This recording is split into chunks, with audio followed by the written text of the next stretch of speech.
Welcome to Souped Up Recipes. Today, I want to show you how to make pickled mustard green, aka swant, one of the most popular pickles in Chinese cuisine. It is essential in making various dishes, such as Sichuan 酸菜鱼, Taiwanese steamed burger buns, and Chinese braised beef with pickled mustard green. You will need some Chinese mustard green, which you can buy from the Asian market. Whenever I make these traditional Chinese recipes, I have to face the biggest problem. That will be many of you don't have access to buy the main ingredient. So let's settle the replacement before we get started. This is rapini, aka broccoli rape. It looks different compared to the Chinese mustard green, but they're both in the family of mustard. Rapini also has a slight bitter aftertaste and a pungent aroma. I tested and it came out with a similar taste and texture compared to the real Chinese 酸菜, so I highly recommend using rapini as a replacement. I also tested this recipe with kale. Its leaf and stem have a firm texture, so I thought it would make a crispy pickle, but the result didn't come out well. The texture was chewy and fibery. Well, that is the purpose of this channel. I go through all the trials and failures, so you don't have to. Whether you are using the Chinese mustard green or rapini, please wash the vegetable thoroughly. Make sure you rinse in between the leaves to remove all the dirt.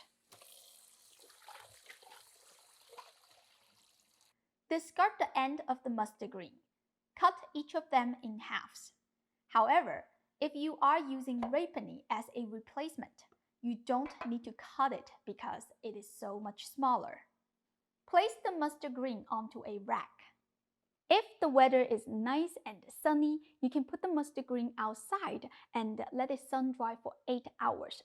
If the weather is bad, you can put the vegetable under a ceiling fan at a high speed for 10 hours.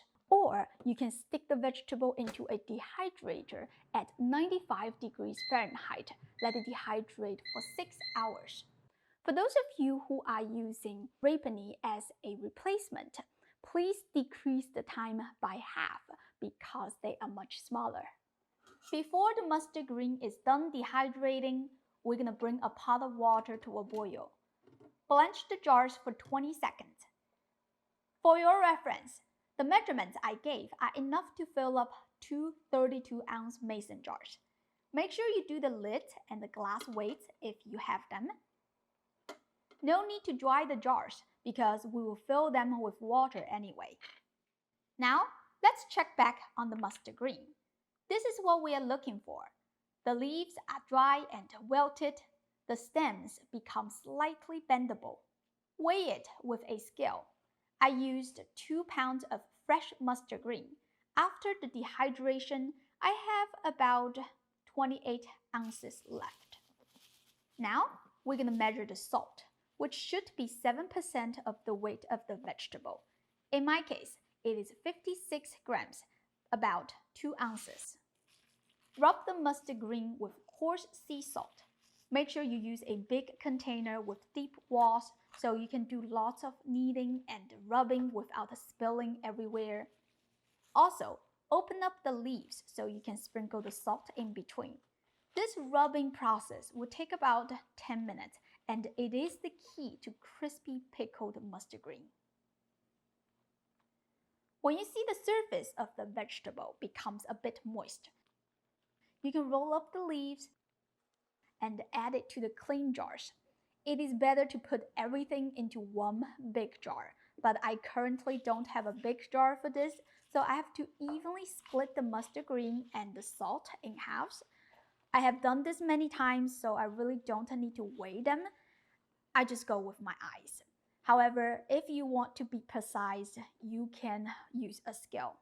Once done, please scrape down the salt that is left in the bowl so you don't mess up the sodium ratio.